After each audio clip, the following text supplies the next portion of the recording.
మాట్లాడాల్సిన మాటలకుండా దే రాష్ట్ర ప్రతిష్టను ఎంత దిగజారమాట సరే ఏదేమైనా ఉండండి. ఇంటి గుట్టు బయట పడేస్తారండి. వేరే రాష్ట్రాల నుండి కానీ వేరే దేశాల నుండి రావాల్సినవి మనం హుందాగా ప్రవర్తించి చేసుకోవాలి కానీ ఇంత నీకు అప్పు పుట్టలేదు నేను దొంగోళ్ళలాగా చూస్తాను ఒక సీఎం స్థాయిలో ఉండి మాట్లాడాల్సిన మాటలు కాదు కదా.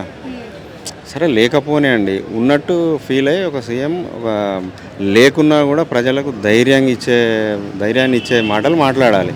దిగజారుడు మాట్లాడితే సామాన్యుడు ఏమనుకోవాలండి. ఇప్పుడు ఎంత అధైర్యంగా ఉంటారు కదా, ధైర్యాన్ని కోల్పోతారు కదా.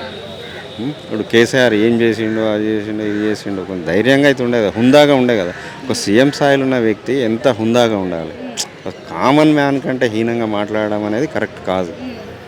దానివల్ల చాలామంది అప్సెట్ అయింది జనాలు.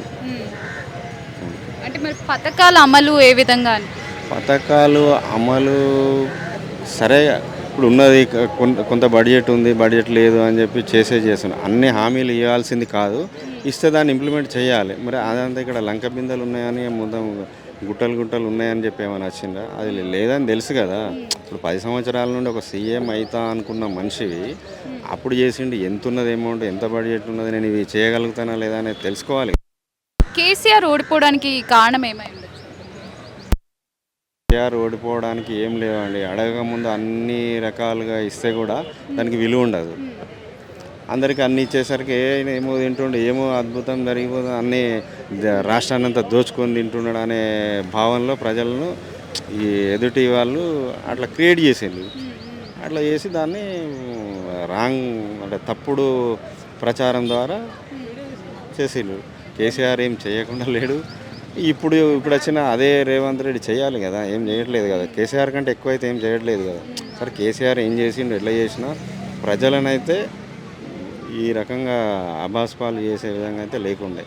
అని ఏది చెప్పినా బయట ఎట్లా కష్టపడ్డాడో తెలియదు, కానీ మంచి పరిపాలన ఒక అడ్మినిస్ట్రేషన్ పవర్తో చేసింది కదా. మరి కేసీఆర్కి నోటీసులు వెళ్ళినట్టుగా తెలుస్తుంది కాళేశ్వరం ప్రాజెక్ట్ అండి. కాళేశ్వరం ప్రాజెక్ట్ నేను స్వస్థంగా ఇప్పుడు మామూలుగా మనం ఒక చిన్న రేకుల షెడ్ వేసుకొని ఒక ప్రహరీ పెడితేనే ఏదో చిన్న మిస్టేక్ జరిగితే పగుళ్ళు వస్తాయి.